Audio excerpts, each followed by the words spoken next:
Hi friends, అందరికీ నమస్కారం. ఇక కథలోకి వెళ్తే టీవీలో న్యూస్కి నాకు దోశ మింగుడు పడ్డం లేదు. డేవిడే చేశాడు అని నా స్ట్రాంగ్ ఫీలింగ్. డేవిడ్ ఛానల్ మార్చాడు. ప్రతి ఛానల్లో అదే న్యూస్. ఎవడో గాని మంచి పని చేశాడు. ఇలాంటి వెధవలు రాజకీయం చేయడం మొదలు పెడితే రాష్ట్రం నాశనం అయిపోతుంది అంది ఆంటీ ఒక్కసారిగా. దెబ్బకి ఆవిడ మాట విని నేను షాక్. నీ కొడుకే చంపిందని తెలిస్తే ఏమైపోతావో ఆంటీ నువ్వు అనుకున్నా ఆవిడ ఫేస్ చూసి. వెళ్దామా అన్నాడు నా వెనక నుంచొని డేవిడ్. ఫాస్ట్గా ఫినిష్ చేసి పరుగు నేను తన వెనుక. కార్ స్టార్ట్ చేశాడు. నేను వెనుక కూర్చోబోయా. డోర్ తీయబోతూ స్వీటీ ముందుకిరా అన్నాడు. అంతే, సైలెంట్గా నేను కూర్చున్నా తన పక్కన. బాగానే ఉన్నావా అని అడిగాడు. "హ్మ్" అన్నాను. ఫేస్ ఏంటి అలా ఉంది అన్నాడు. ఏం లేదు అన్నాను సీట్కి హెడ్ ఆనించి. ఇక ఒక్క మాట లేదు ఇద్దరి మధ్య. అంతే, తను కార్ స్పీడ్ పెంచేశాడు. ఆఫీస్కి వెళ్ళాం. తను తన ఛాంబర్కి వెళ్ళాడు. నేను నా క్యాబిన్కి వెళ్ళాను. నా మనసేం బాలేదు. మా డాడీకి కాల్ చేద్దామని ఫోన్ చేసేసరికి నో నెట్వర్క్ కవరేజ్. నేను ఇంక వర్క్లో పడ్డాను. ఈవినింగ్ అయిపోయింది. డాడీకి కాల్ చేసే చాలాసార్లు, అస్సలు కలవడం లేదు. నాకు డేవిడ్తో అసలు వాళ్ళ ఇంటికి వెళ్ళాలని లేదు.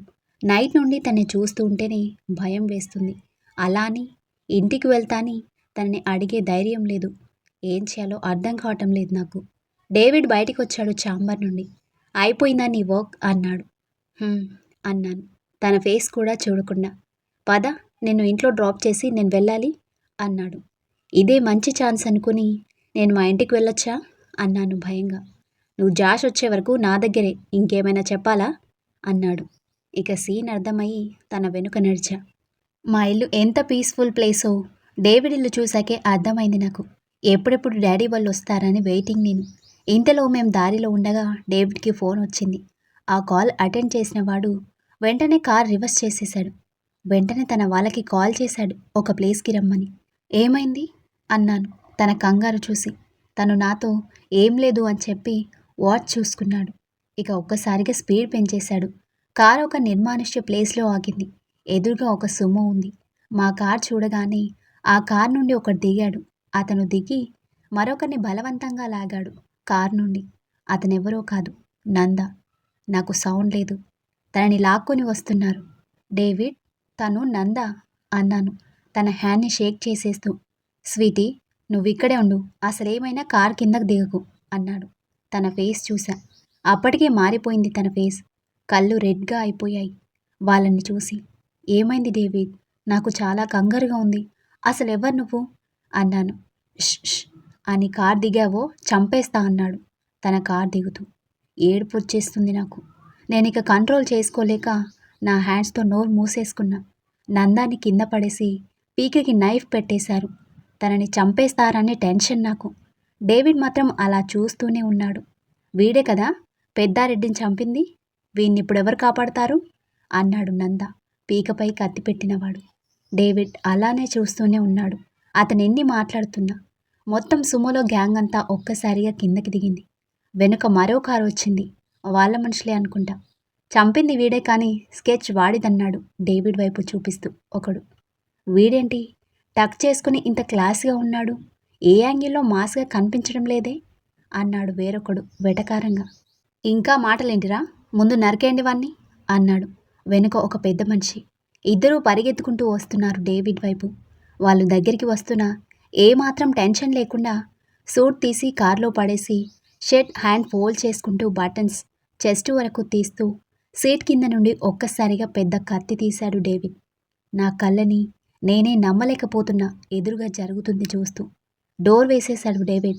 వాళ్ళింకా మీదకి రాకుండానే కత్తి వాళ్ళ ఒంటిపై పడటం, వాళ్ళు కింద పడటం ఒకేసారి జరిగిపోయింది.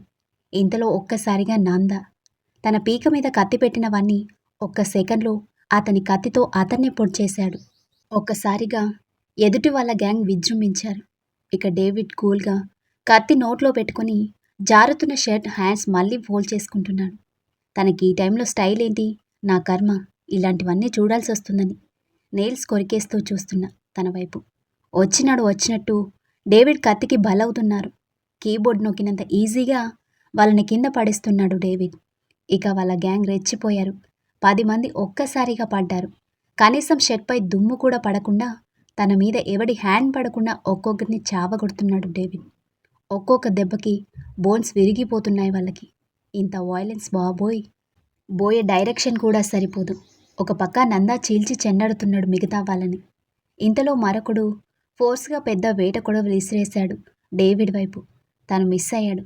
బట్ నేనున్న కార్ వెనక విండోకి తగిలి పగిలిన సౌండ్ వచ్చింది. ఒక్కసారిగా నేను కిందకి వంగున్నా. కానీ నా హ్యాండ్స్పై కొన్ని దిగిపోయాయి, చిన్న చిన్న గ్లాస్ ముక్కలు. అంతే, ఒక్కసారిగా దూకుడు పెంచేశాడు డేవిడ్. అప్పటి వరకు కూల్గా ఫైట్ చేస్తున్నవాడు ఒక్కసారిగా చెలరేగిపోయాడు. ఇంతలో అక్కడున్న పెద్ద మనిషి, రేయ్, కార్లో ఎవరో ఉన్నారు, వాళ్ళని దింపన్రా, ఏ ఒక్కరూ ప్రాణాలతో వెళ్ళకూడదు ఈడ నుండి అన్నాడు.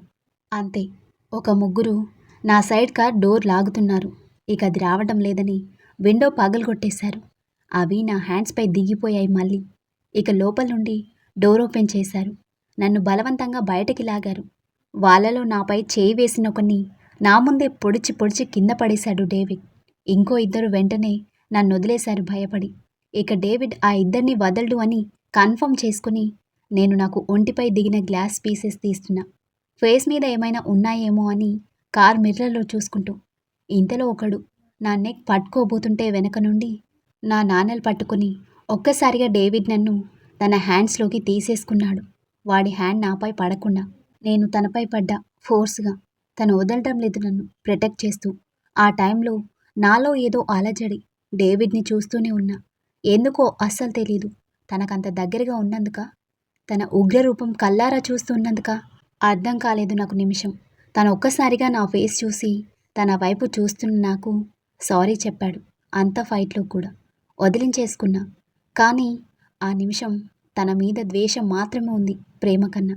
తనకి కనీసం ప్రాణం అంటే విలువ లేదు. ఒక మృగమని పూర్తిగా అర్థమైపోయింది. జాలి, కనికరం అంటే ఏంటో కూడా తనకి తెలీదు. నేను ఇవన్నీ ఆలోచించే గ్యాప్లో అందరూ ఫినిష్ అయిపోయారు, పెద్ద అతను తప్ప. అతన్ని అప్పటికే చచ్చేలా కొట్టాడు నంద. అన్నా, వీణేం చేద్దామన్నాడు నంద. నేను తన పక్కనే ఉన్నానని చూసి, స్వీటీ కళ్ళు మూసుకో అని తన గుండెలపై నన్ను దాచేస్తూ లెఫ్ట్ హ్యాండ్తో అతన్ని పొడి చేశాడు. తనది మామూలు స్టోరీ కాదు బాబోయ్, హైలీ ఇంటెన్సివ్ స్టోరీ అని అర్థమైంది. అన్నా అన్నాడు నంద. ఏం చేయనిప్పుడు అన్నట్టు. నేను స్వీటీని ఇంటికి తీసుకువెళ్ళాలి, నువ్వు వీళ్ళ సంగతి చూసుకో అన్నాడు. నా కళ్ళు ఎర్రగా అయిపోయాయి. ఇంతలో డేవిడ్ గ్యాంగ్ వచ్చింది.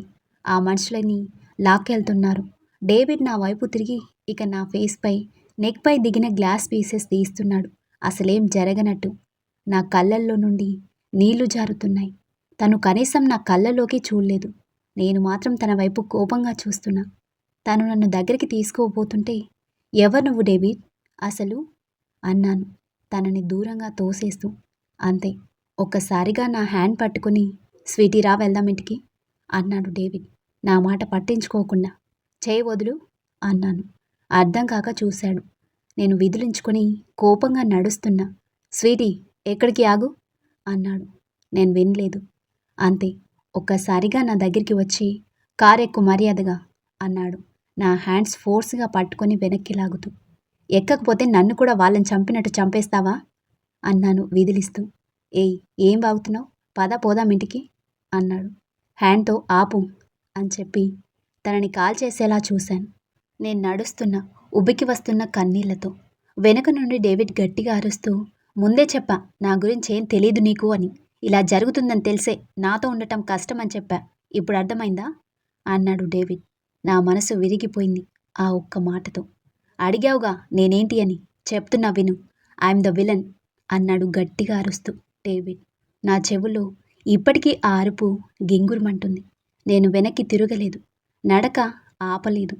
స్వీటీ, నేను ఇప్పటి వరకు నీకు కనెక్ట్ అవ్వలేదు కాబట్టే నువ్వు పీస్ఫుల్గా ఉన్నావు. ఈ క్షణం నేను నీకు కమిట్ అయిపోయా. కారణం కూడా నువ్వే. ఒక్కసారి నన్ను ప్రేమించి తప్పు చేశావు. ఇప్పుడు వెళ్ళిపోతూ ఇంకా పెద్ద తప్పు చేస్తున్నావు. నన్ను కాదని నువ్వు వెళ్ళి పీస్ఫుల్గా బ్రతకలేవు. నువ్వు ట్రై చేసినా బ్రతకనివ్వను అన్నాడు అరుస్తూ. అంతే, నేను కళ్ళు తుడుచుకొని వెనక్కి తిరగకుండా నా హ్యాండ్ పైకెత్తి థంబ్ చూపిస్తూ, ఆల్ ది బెస్ట్, ట్రై చేసుకో అని వెళ్ళిపోయా అక్కడి నుండి. మా ఇంటికి వెళ్ళిపోయా నేను డైరెక్ట్గా. డేవిడ్ నాకింత త్వరగా దూరం అయిపోతాడని అనుకోలేదు అసలు. ఎంత ఫాస్ట్‌గా వచ్చాడో అంతే ఫాస్ట్‌గా వెళ్ళిపోయాడనుకున్నా. మనసు అసలేం బాలేదు నాకు. కన్నీళ్ళు అస్సలాగటం లేదు. కానీ నేను ఓలి. అంత ఈజీగా డిప్రెస్ అవ్వను. వెళ్ళా. కానీ అన్నీ డేవిడ్ ఆలోచనలే. తన కిస్, హగ్, ఫైట్ అన్నీ గుర్తొస్తున్నాయి పదే పదే. అందుకే ఏ మనిషి గురించి పూర్తిగా తెలుసుకోకుండా ప్రేమించకూడదు అని అర్థమయింది నాకు. నేను చాలా పెద్ద తప్పు చేశానని నన్ను నేనే బ్లేమ్ చేసుకున్నాను. అంతే. సింక్ దగ్గరికి వెళ్ళి ఫేస్ పదే పదే వాష్ చేస్తున్నా. నా కన్నీళ్లు ఆపటానికి. నా ఎంటైర్ లైఫ్‌లో నేనెప్పుడూ అంతలా ఏడ్చింది లేదు. ఇంకెప్పుడు ఏడవకూడదు. అది డేవిడ్ లాంటి వాడి కోసమని డిసైడ్ అయ్యాను ఆ క్షణం. ఇక ఫేస్ వాష్ చేసుకున్నా. ఒక స్ట్రాంగ్ కాఫీ పెట్టుకుని సోఫాలో కూర్చొని సిప్ చేస్తూ టీవీ చూస్తున్నా. ఛానల్స్ మారుస్తూనే ఉన్నా. న్యూస్ ఛానల్ రాగానే ఆపాను. పెద్దారెడ్డి డెత్ గురించి వస్తుంది. పెద్దారెడ్డిపై 5 మర్డర్లు, 8 కిడ్నాప్ కేసులున్నాయి. ఆ న్యూస్‌లో వస్తుంది. అతను చాలా పెద్ద క్రిమినల్. అతనికి కడపలోని ఒక కాన్స్టిట్యుయెన్సీకి ఎమ్మెల్యే టికెట్ కోసం గట్టిగా ప్రయత్నాలు చేస్తున్నాడు. కానీ డేవిడ్ తన్ని చంపాడు. అంటే డేవిడ్ ఇప్పుడు హీరోవా? విలనా? ఆ నిమిషం నా మైండ్‌లోకి ఎందుకో బైబిల్‌లోని డేవిడ్ గుర్తొచ్చాడు. నిజానికి బైబిల్‌లో one of the powerful person David, the king of Israel. ఆయన ఎంత మంచి కింగ్ అంటే మంచి కోసం, తన రాజ్యం కోసం, తన ప్రజల క్షేమం, తన దేవుడి సంకల్పం అని తెలిసి మాత్రమే యుద్ధాలు చేశాడు. శత్రువులని జయించాడు. అందుకే డేవిడ్ అనే వ్యక్తి one of my favourite character. David and Goliath story ఎన్నోసార్లు చదివా. చాలా సినిమాలు చూసా. కానీ అలాంటి వ్యక్తి రియల్ లైఫ్‌లో కనబడితే ఎందుకు అసహ్యించుకుంటున్నా నేను? బైబిల్‌లో డేవిడ్ గొలాయత్‌ని చంపాడని తెలిసి విజిల్ వేసి నేను, డేవిడ్ ఒక గుండాన్ని చంపితే ఎందుకు వదిలొచ్చేశా అని ఒకటే ఆలోచనలు. భరించలేకపోయా అసలు. అవన్నీ గతం. ఇది ప్రస్తుతం. ఇప్పుడు ప్రతి మనిషికి స్వేచ్ఛగా బ్రతికే హక్కుంది. అందుకే డేవిడ్‌ని నేను యాక్సెప్ట్ చేయలేను. కల్లారా తన ఉగ్ర రూపం చూశాక నా వల్ల కాలేదు తనని యాక్సెప్ట్ చేయడం. ఇంతలో కాల్ వచ్చింది. చూసేసరికి డేవిడ్. కట్ చేశా. మళ్ళీ మళ్ళీ కాల్ చేస్తూనే ఉన్నాడు. నాకు కోపం వచ్చేసింది. ఇంతలో మళ్ళీ కాల్. చూసేసరికి అమ్మో ఆంటీ. వెంటనే అటెండ్ చేశా. నేను జరిగింది చెప్పేద్దామని. కానీ డేవిడ్ వాయిస్. ఆ కాల్ కూడా కట్ చేశా. ఇక ఫోన్ దూరంగా పడేశా. పీస్ఫుల్గా ఉండటం కోసం. ఇక నా వల్ల కాలేదు. రిసిగ్నేషన్ లెటర్ రాసి ఆఫీస్కి మెయిల్ చేసేసా. డేవిడ్ నుండి టెక్స్ట్. నా నుండి వెళ్ళటం అంత ఈజీ కాదు స్వీటీ. నీ రిసిగ్నేషన్ నేను యాక్సెప్ట్ చేయనెప్పటికీ అని పెట్టాడు. నీ యాక్సెప్టెన్సీతో నాకు సంబంధం లేదు. గుడ్ బై అని రిప్లై ఇచ్చాను. మళ్ళీ తన కాల్. ఇక నా వల్ల కాలేదు భరించడం ఆ టార్చర్. ఫోన్ సైలెంట్లో పడేశాను. అంతే. 2 స్లీపింగ్ పిల్స్ వేసుకొని నిద్రపోయా. డేవిడ్ అసలు మైండ్లోకి రాకూడదు అని. ఆ నిద్రపోవటం ఏకంగా 12కి లేచా. ఆ నెక్స్ట్ డే తెల్లారి ఫోన్ చూశాను. డేవిడ్ నుండి 90+ కాల్స్, డాడీ నుండి 31 కాల్స్ ఉన్నా పట్టించుకోకుండా David calls and messages delete చేస్తూ కూర్చున్నా. తర్వాత ప్రేయర్ చేసుకుని బయటికి వచ్చాను. వెంటనే కిచెన్లో ఏదో సౌండ్ వచ్చేసరికి భయంగా వెళ్ళాను. సడన్గా డాడీ కుక్ చేస్తూ కనిపించారు. డాడీ ఎప్పుడొచ్చావు అన్నాను షాక్ అయిపోతూ. ఏమైంది ఓలి అన్నారు సీరియస్గా. ఏం లేదు డాడీ అన్నాను కంగారుగా. కొంపదీసి డేవిడ్ ఏమైనా డాడ్తో చెప్పాడేమో అని. అంతే. ఒక్కసారిగా డాడీ నన్ను హాగ్ చేసుకొని కంగారు పడుతూ, ఎంత భయపడ్డానో తెలుసా ఫోన్ నువ్వు అటెండ్ చేయకపోయేసరికి నీకేమైందో అని అన్నారు. డాడ్ అందుకొచ్చేసావా అన్నాను ఆశ్చర్యంగా సోఫాలో కూర్చుంటూ. మరి నువ్వు ఫోన్ తీయకపోతే నేను ఎలా ఉంటానక్కడ? డేవిడ్ కూడా కాల్ అటెండ్ చేయలేదు. ఇంక నీకేమైందో అని భయం వేసింది అన్నారు. డాడీ నాకేమవుతుంది అన్నాను టైట్గా తనని హగ్ చేసుకుంటూ. అది సరే, ఏమైంది నీ ఫేస్కి అలా ఉంది? ఏంటి దెబ్బలు అన్నారు కంగారుగా నా ఐస్ తుడుస్తూ. ఏం లేదు డాడీ, రోడ్ మీద నడుస్తున్నప్పుడు పక్కనే ఒక్కసారిగా ఒక షోరూమ్ పెద్ద అద్దం పగిలింది అంతే అన్నాను. నిజంగానేనా అని అడిగేసరికి హా డాడీ అన్నాను తడబడుతూ. అసలు నువ్వు రోడ్ మీదకి ఎందుకు వెళ్ళావు? డేవిడ్ ఉన్నాడుగా డ్రాప్ చేయడానికి అన్నారు. ఊరుకో డాడీ, అసలు తన ఇంట్లో ఉండాలనిపించలే, అందుకే నిన్న ఈవినింగ్ వచ్చేసా అన్నాను. అయ్యో సారీ మా, డేవిడ్ ఇంట్లో అయితే నీకు బెంగ ఉండదు అని అక్కడ పెట్టా. సారీ, నేను ఇంత ఇబ్బంది పెట్టానా అంటూ నా మూడ్ చేంజ్ చేయడానికి.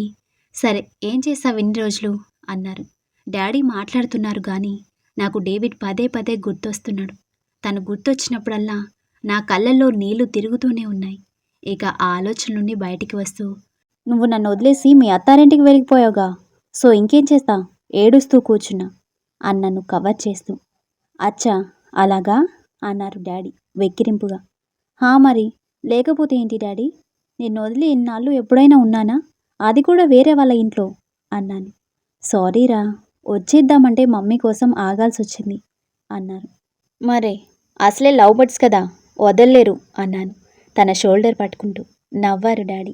మమ్మీ ఎలా ఉంది అన్నాను.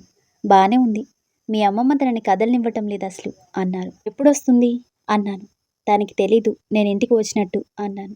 అవునా, చెప్పకుండా వచ్చేసావా అయితే అన్నాను. మరి నా బంగారు తల్లి కన్నా ఎక్కువ అతను అన్నారు డాడీ నాకు ఫోర్ హెడ్ పై కిస్ ఇస్తూ. క్యాండీ ఏది అన్నాను. మమ్మీతో ఉంది అన్నారు. సారీ డాడ్ అన్నాను తనని హగ్ చేసుకుంటూ. ఓలీ, ఏమైంది, బాగానే ఉన్నావా అన్నారు. మిస్ యూ డాడీ అన్నాను తన షోల్డర్ పై కిస్ పెడుతూ.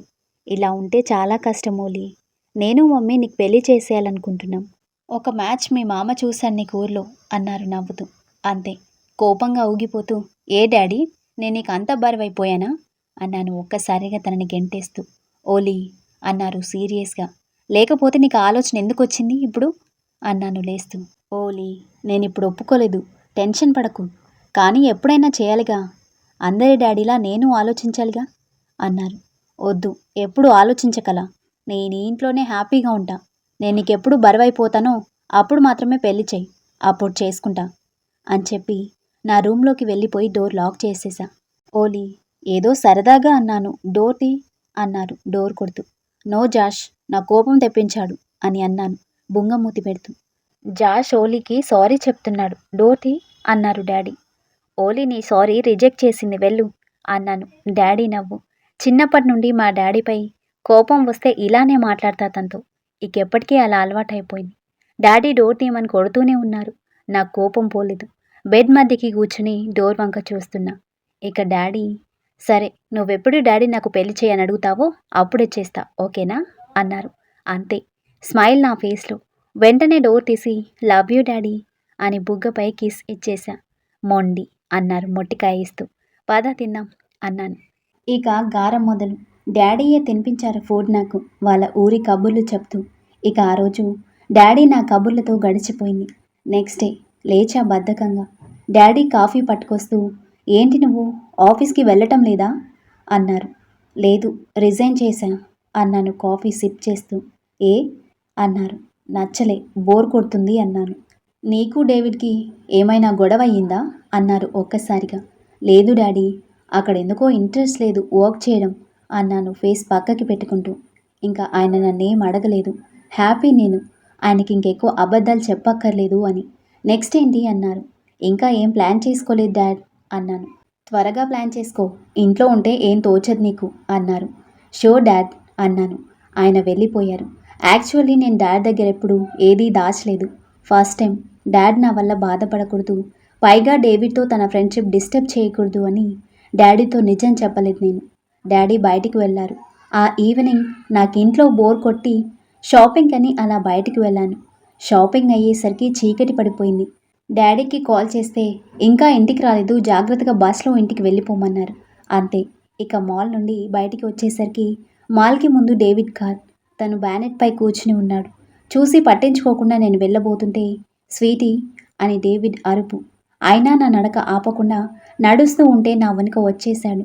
ప్లీజ్ స్వీటీ, నేను చెప్పేది విను అన్నాడు. నేను సైలెంట్గా ఉన్నాను. స్వీటీ, ఇప్పుడేం జరిగిందని ఇంత చేస్తున్నావు అన్నాడు. తను అలా ఎలా మాట్లాడుతున్నాడో అర్థం కాలేదు నాకు. ఏం జరగలేదు అసలు అన్నాను. అది నా పర్సనల్ లైఫ్ స్వీటీ అన్నాడు. అదే నీ ఒరిజినల్ లైఫ్ అన్నాను కంటి నిండా నీళ్ళతో. అవును, బట్ ఇప్పుడు చెప్పేది విను అన్నాడు. ప్లీజ్ డేవిడ్, నన్ను వదిలే అన్నాను. చెప్పాను నిన్ను వదిలే ప్రసక్తి లేదు అని అన్నాడు. సరే అయితే నా కోసం వదిలే నీ గొడవలు, కొట్లాటలు, మర్డర్లు అన్నాను తన కళ్ళల్లోకి చూస్తూ. డేవిడ్ సైలెంట్గా ఉన్నాడు. చూసావా, మానలేవు నువ్వు, నాకు అది తెలుసు, నీకు నాకన్నా ఆ లైఫే ఇంపార్టెంట్ అన్నాను. స్వీటీ, దానికో కారణం ఉంది అన్నాడు. ఇక నా హ్యాండ్ చూపించి, "నువ్వు చెప్తూనే ఉన్నావుగా ఇన్ని రోజులు నేను నీతో ఉండలేను అని. నిజమే. నీతో కలిసి ఉండలేను డేవిడ్" అన్నాను బాధగా. "సరే ఉండక్కర్లేదు. కానీ ఆఫీస్‌కి రావటం మానకు" అన్నాడు నా హ్యాండ్ పట్టుకుంటూ. "వచ్చి ఏం చేయను? నిన్ను రోజూ అలా చూస్తూ ఏడుస్తూ కూర్చోనా? నేను రాను. నా వల్ల కాదు ఆ నరకం" అన్నాను. "స్వీటీ నేను చెప్పేది విను" అన్నాడు. "ప్లీజ్ డేవిడ్, ఒకసారి ప్రేమించమని బ్రతిమాలాడా. ఇప్పుడు నన్ను వదిలేయని బ్రతిమలాడుతున్నా. మర్చిపో నన్ను" అన్నాను ఏడుస్తూ. "చుట్టూ జనం చూస్తున్నారు మమ్మల్ని. స్వీటీ పద, ఇక్కడ కాదు మాట్లాడేది" అన్నాడు. "ఇనఫ్ డేవిడ్, నీతో ఇంకా మాట్లాడుతుంది నీకు మా డాడీకి ఉన్న ఫ్రెండ్షిప్ గురించి అంతే. నా వల్ల మీ ఇద్దరి స్నేహం డిస్టర్బ్ అవ్వకూడదు అని. సో అన్నీ ఇక్కడొదిలేయ్. ఇంకెప్పుడు నాతో మాట్లాడాలని ట్రై చేయకు. ప్లీజ్ నన్ను మర్చిపో" అన్నాను. ఇక అక్క నుండి వెళ్ళిపోయాను. డేవిడ్ అక్కడే ఉండిపోయాడు.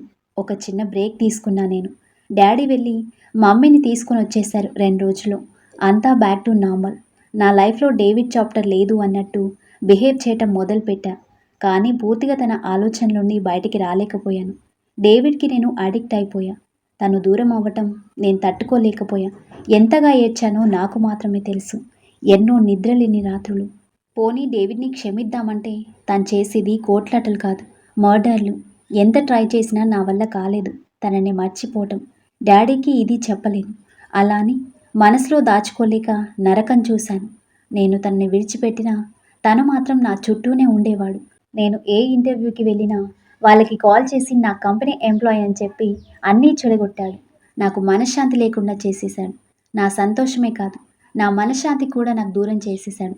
ఫోన్లు, ఎక్కడికి వెళ్తే అక్కడికి వచ్చేవాడు. ఎంత దూరం నెట్టినా తను మాత్రం నన్ను వదలలేదు. ఇంత చేస్తున్న తన మీద నాకు ప్రేమ చావలేదు. తను నన్ను ఎంత ఇబ్బంది పెట్టినా తన నెంబర్ నేను బ్లాక్ చేయలేకపోయాను. ఒక 6 మంత్స్ నాకు కంటి మీద కునుకు లేకుండా చేశాడు డేవిడ్. ఇక విసిగిపోయాను. ఒకరోజు ఆంటీకి కాల్ చేసి మొత్తం చెప్పేశాను ఏడుస్తూ. ఆవిడ నన్ను వెంటనే ఇంటికి రమ్మంది. వెళ్ళాను. నా ముందే డేవిడ్ని తిట్టేసింది. "రేయ్, చిన్న పిల్లాది. నేను తను భరించలేదు. చిన్నదైనా వాళ్ళ డాడీ కోసం నీ కోసం ఆలోచిస్తుంది. తనని ఇంకా ఇబ్బంది పెట్టకు" అంది ఆంటీ. ఆంటీ పైకంది కానీ తన గొంతులో బాధ స్పష్టంగా వినిపిస్తుంది నాకు. సరే అని అరిచి డేవిడ్ కోపంగా వెళ్ళిపోయాడు బయటికి. ఇంకా ఆంటీ నా దగ్గరికి వచ్చి, "వాడిక నీ జోలికి రాడు. హ్యాపీగా ఉండు" అంది నన్ను హగ్ చేసుకుంటూ. నా కళ్ళల్లో నీళ్లు. ఆవిని గట్టిగా హగ్ చేసుకున్నా, సారీ చెప్తూ. తను నన్ను హగ్ చేసుకుంది ఏడుస్తూ. అక్కడ నిమిషం కూడా ఉండలేకపోయా నేను. "ఇక వెళ్తా ఆంటీ" అన్నాను. ఆవిడ అసలే మాట్లాడలేకపోయింది. కామాక్షి కూడా ఏడుస్తూ ఉంది. అంతే, వచ్చేశాను బయటికి. అలా 8 మంత్స్ అయిపోయాయి.